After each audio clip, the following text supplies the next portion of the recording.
The army also confirmed a futile attack on a security outpost in Geidam in Yobe state. Voting turnout appeared to be light as authorities tried to calm panicked, skeptical residents. Gunfire also was heard in Port Harcourt in Nigeria's restive south, where the military presence was heavier than in past elections.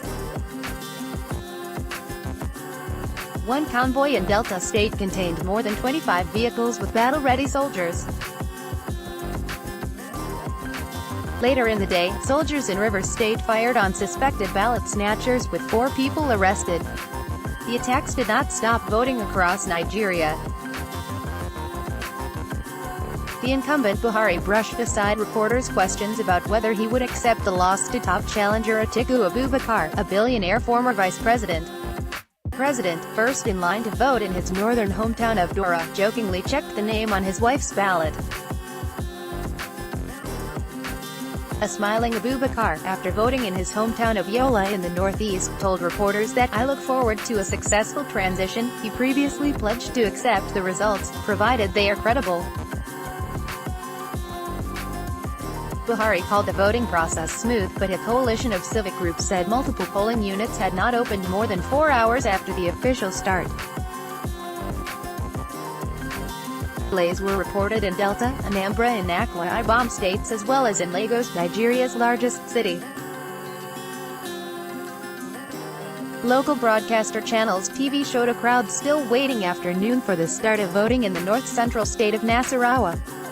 Abubakar's party called such delays deliberate, claiming overwhelming support there. In north-central Kaduna, lines were long but impatient while waiting for materials to arrive nearly 3 hours late. Elsewhere, some officials worried that heavy security could intimidate potential voters. Traffic restrictions were in place across the country, which also closed its borders. Raphael Deli, a popular singer in Yola, said he had walked over 10 kilometers to his polling station, because there is no room for excuses. Many Nigerians said the election will be decided by economic issues after a rough term for Buhari, during which the country suffered a rare, months-long recession and unemployment grew significantly to 23%. The president has failed, said David Ojo, a barber in Danbata in northern Kano state who joined excited voters in supporting Buhari in 2015. They assumed the former military dictator would solve the insecurity crisis and that prosperity would follow, Ojo said. Neither has occurred. Buhari, in a final address to the nation on Friday, vowed that the more than 72 million Nigerians eligible to vote would be able to do so in peace.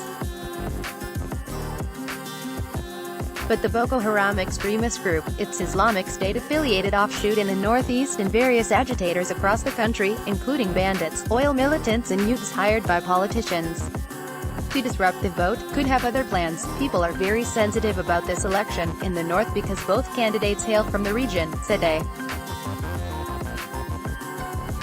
Rufai Muhammad, voting in the northern city of Kano. Yet he was concerned about the lower turnout from 4 years ago and blamed apathy. "What we are looking for is results, not excuses," he said of the president. Observers said the delay of the election from last week, blamed on logistical challenges, could favor Buhari and the ruling party, with some Nigerians saying they didn't have the resources to travel to their place of registration a second time. "After all, it is not my brother that is contesting," said Patience Okoro in Agber in the south.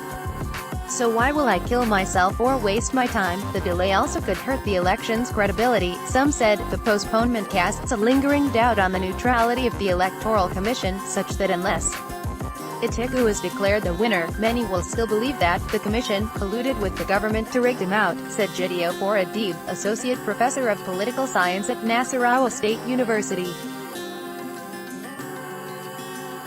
Some of those who turned out, however, dismissed concerns about having to wait. "It does not matter, it is for the will of God to take place," Fodoroseni Ukweni said in the capital, Abuja. "Everybody is excited to be here.